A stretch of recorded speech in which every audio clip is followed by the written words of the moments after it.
Buongiorno da Non Solo Anima TV, siamo in compagnia di Annick Lemaire, insegnante di Aikido e direttore tecnico dell'Accademia Alpa. Buongiorno. Buongiorno, buongiorno. Cosa è l'Aikido? L'Aikido è un'arte marziale giapponese, di origine giapponese. I grandi principi sviluppati dal maestro fondatore dell'Aikido erano delle nozioni del tipo vittoria senza perdente e Aikido arte marziale non violenta, arte marziale di pace.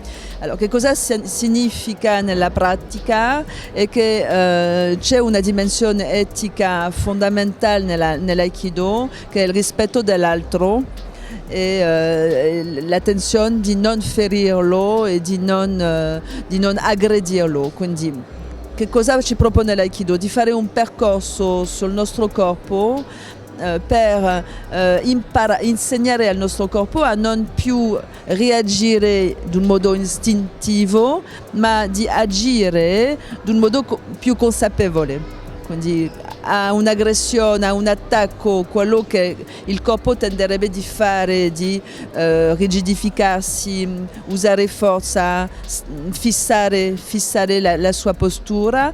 L'Aikido insegna a mobilizzare il corpo, a sciogliere il contatto, a non mettere forza al contatto, a non resistere e a aprire. L'Aikido è quindi un'arte marziale basata sulla difesa o c'è qualcosa di più? Per fare Aikido bisogna che ci sia un attacco, okay? Un'aggressione, un conflitto dichiarato. Se mi difendo o se reagisco a questo conflitto, il conflitto è sempre esistente, perché lo prendo in considerazione di un certo modo. Quello che ci propone l'Aikido come percorso è di andare oltre a questo primo istinto e ci propone di proporre altro, quindi di non richiudersi nel conflitto, ma al contrario di sfruttarlo, di trasformarlo per far sì che una situazione inizialmente conflittuale diventa una relazione di collaborazione. Quindi dalla reattività alla presenza, è corretto? Dalla reattività all'azione e a un'azione consapevole e un'azione di scelta. Allora sembra facile di dirlo così, ok? Quando ci troviamo su un tatami e quando uno viene a attaccare, risento l'incontro, il confronto con quello che mi viene a attaccare, mi permette di percepire nel mio corpo le zone di tensione, le mie attitudini di difesa. Al momento dove ho questa prima presa di coscienza, allora posso lavorare e elaborare un percorso di ricerca per far sì che queste tendenze a reagire e a tendere il mio corpo diventino più fluide, più sciolte, più mobili e con la preoccupazione mia di mantenere un legame che sia più sciolto possibile, più armonioso possibile e cercando di aprire degli spazi al mio partner e non più al mio avversario. È un'azione sia mentale, quindi di presenza, sia fisica. Lavora quindi sia sul corpo che sulla mente come disciplina? Sì, nel senso che l'etica dell'Aikido, la sua efficacia e la sua estetica considera e prende in considerazione il corpo nel suo insieme psicomotorio. Quindi è ovvio che al momento dove propongo e faccio con il mio corpo un percorso di ricerca, ovviamente il mio modo di pensare verrà anche trasformato, nel senso che l'attenzione che porto all'esperienza corporea, perché l'Aikido è una pratica corporea, la trasmissione della tecnica si fa con e dal corpo, ma ovvio, al momento dove il corpo si apre, la mente si apre, il modo di pensare, di concepire e di creare si sviluppa. A chi si rivolge l'Aikido? Chi è che può imparare l'Aikido? Allora, l'Aikido si rivolge a chi ha voglia di farlo.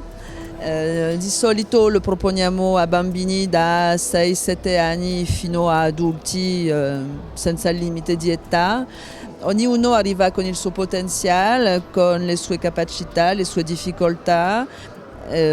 può essere donna o uomo, anziano o meno anziano, giovane, alto, piccolo, magro, grosso, non ci sono limiti.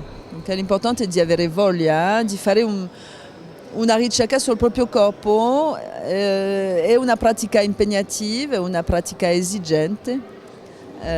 Si suda, si sperimenta, perché l'insegnamento al corpo e con il corpo si fa con la ripetizione di un gesto e di una pratica.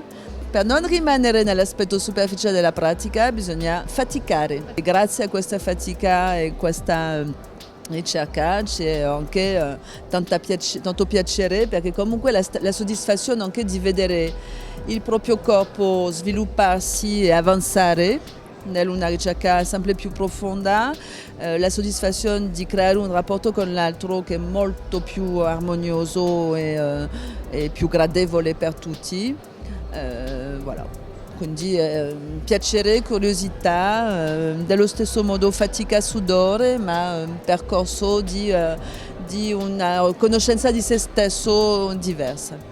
Ci sono dei gradi da raggiungere come nelle arti marziali, dei livelli? Allora, non è come nelle arti marziali, l'Aikido è un'arte marziale e quindi ci sono dei gradi. Un allievo principiante inizia dal Mo-Kyu e va fino al primo Kyu, sono dei gradini che permettono di crescere nella pratica. Poi dal primo Dan, cintura nera, si va dal primo Dan fino a maestro Konya, il mio maestro, e ottavo Dan. Ci sono delle controindicazioni? Ci sono delle controindicazioni, poche. Chiediamo comunque un certificato medico alla persona che decide di praticare, perché non devono ovviamente essere problemi di ossa che si rompono su un tatami, quindi fragilità ossea è una contraddizione.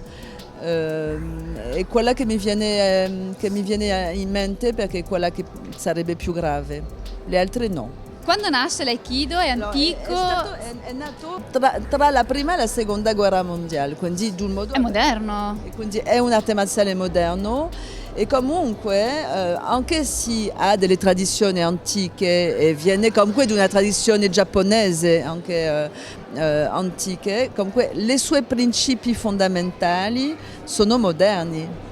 Sono moderni perché l'utilizzo dei principi dell'Aikido nella vita di ogni giorno possono essere applicati, nel senso che non si tratta di placare una cultura antica e anche orientale alla nostra cultura occidentale, è che comunque l'incontro tra due culture comunque è sempre ricca.